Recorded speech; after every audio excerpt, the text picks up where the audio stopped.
Mes très chers amis, Shabbat Shalom Mevorach, on est Parashat Shoftim, c'est 1783, Medaber Israël Chaviv Mira-Anana. Il y a dans cette paracha le pasuk tellement cité par tous nos chachamim qui font du moussar, Tamim Tihye im Adonai Elohecha. Tamim, intègre, entier, en ne pensant qu'à lui Tihye, tu seras, im Hashem, avec Hashem Elokecha, ton Dieu. Tu seras intègre, presque sans tromperie. Avec qui? Avec Hashem. Rashi explique, Ithalech imo, tu vas, imo avec Hashem, betmimut, va avec intégrité, suis ses décrets. Vetetzapelo, et espère en lui, mais tetzapelo, c'est non seulement espérer, mais attendre. Velo tarkor, achar ha'atidot. Et comment tu espères en lui et que tu restes avec lui, le tarkor achara atidot. Ne va pas scruter ton futur. Et là, kolma sheyavo alecha kabel betmimut, tout ce qui vient, ce qui t'arrive, accepte le betmimut entièrement, avec intégrité. Les circonstances qui entourent notre vie, ce qui nous arrive dans la vie d'une manière générale, vous le savez bien. Soit ça ne convient pas avec ce qu'on attendait, et à ce moment-là, on le refuse. Et on peut se réfugier dans le passé en disant oui, mais moi je mérite plus de kavod, j'étais ceci, j'étais cela. Soit au contraire, ça nous convient, mais on se demande quelle partie on peut en tirer, et on pourra fuir cette fois-ci vers son avenir. En tout cas, vivre le présent simplement, ça on ne le fait pas. Et c'est ce que Rashi nous explique. Hachem nous demande, Tamim Tihye Hachem Elokera. C'est-à-dire en vérité, ce qui t'arrive, accepte le betmimut. Ne cherche pas à savoir comment tu pourras en profiter et nourrir ton avenir grâce à ce que tu as dans le présent. Essaye de vivre simplement ton présent. Ou bien s'il ne te convient pas, accepte-le aussi. Vous savez qu'on ne peut surmonter l'épreuve que quand on l'accepte. Celui qui ne l'accepte pas, finalement, n'arrive pas à sortir de la plainte permanente qu'émet sa bouche. Il faut accepter, sans même se demander comment on pourrait utiliser habilement ce que l'on a maintenant pour pouvoir diriger intelligemment notre futur. Nous sommes programmés en quelque sorte pour pouvoir ne regarder que l'utilité. L'événement n'est regardé que comme une possibilité d'améliorer notre futur. On ne le vit pas. On ne vit pas le présent. Et si tu vivais le présent simplement, je continue Rashi, As-Tihye imo ou lechelko. Alors à ce moment-là, tu seras avec lui, tu seras avec Hachem. Donc la condition qui permet en quelque sorte de rencontrer Hachem, c'est de vivre le présent, de ne pas sortir le présent.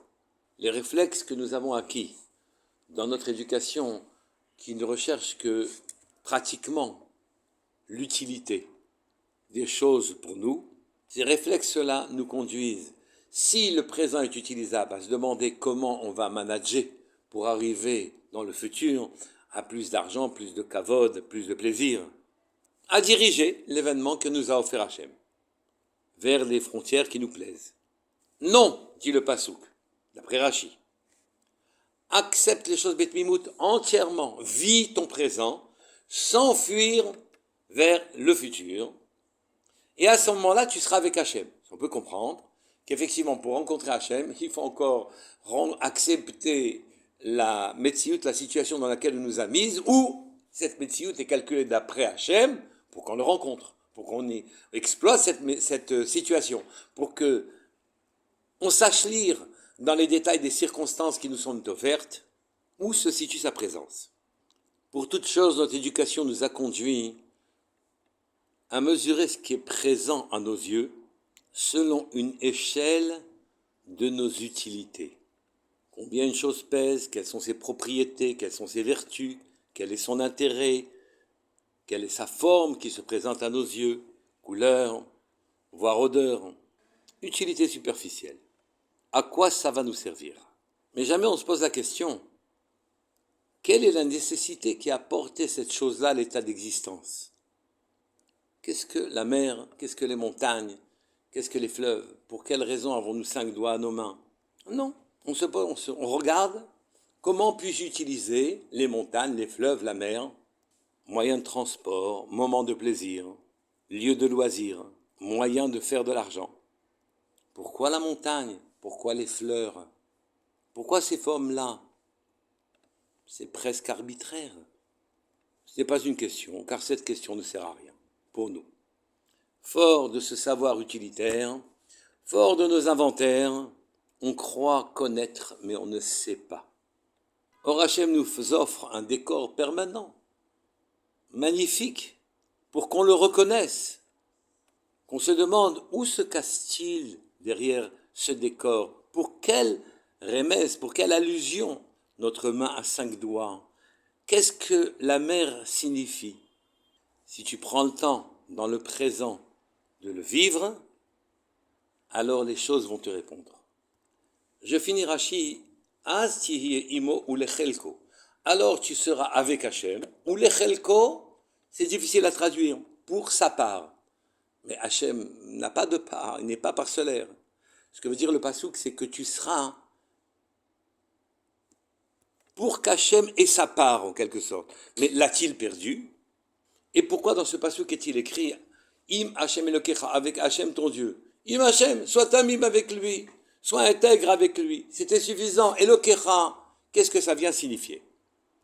Je voudrais citer Rabbi Yosef Gigatlia, qui nous explique qu'en vérité, à l'origine, Akadosh Baruch Hu voulait créer deux mondes, le monde d'en haut, le monde d'en bas. Chacun a son intérêt. Le monde d'en haut est totalement soumis à Hachem. Son approche de l'existence est en quelque sorte moins intéressant pour le créateur, car ce sont des créations qui n'ont pas de libre arbitre. Bien plus intéressant est pour le créateur, sa création, qui disposant d'un libre arbitre, le choisit comme roi. Et ça, c'était le monde d'en bas. Chacun des mondes a sa logique. Chacun des mondes a son fonctionnement.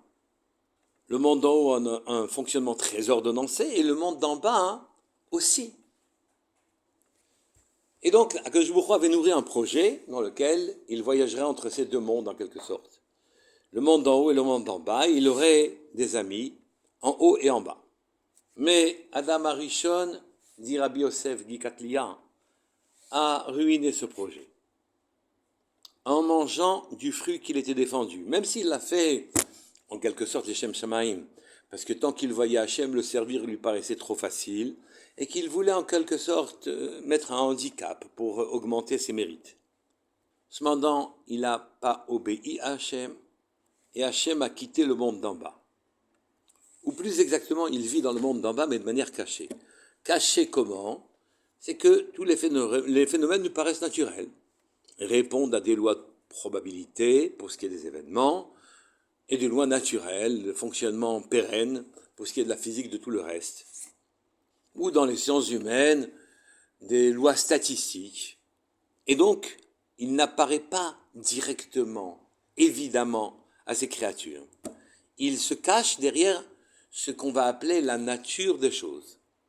Hateva, la nature.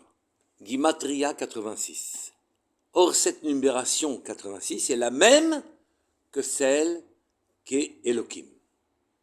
Derrière le décor, derrière la nature, dirige, vit, commande le nom Elohim. Hachem se cache, donc Elokecha, ton Dieu, oui, se cache derrière des phénomènes que l'on dit naturels. Ce passouk, pour exprimer son idée, aurait pu se contenter de dire Tamim Tiyim Hachem. Sois intègre avec Hachem. Elokecha, qu'est-ce que ça vient t'ajouter? C'est qu'il n'est pas suffisant que tu sois intègre avec Hachem, mais que tu sois intègre avec Hachem Elokecha.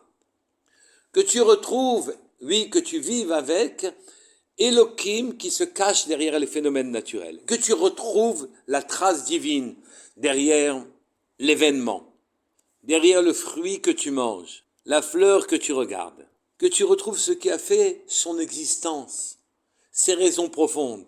Que tu ne te contentes pas de rechercher l'utilité de la chose qui te conduit instantanément à fuir vers le futur en te demandant comment tu vas en profiter. Non, tu dois te demander la raison de la chose, pourquoi ça t'arrive à toi.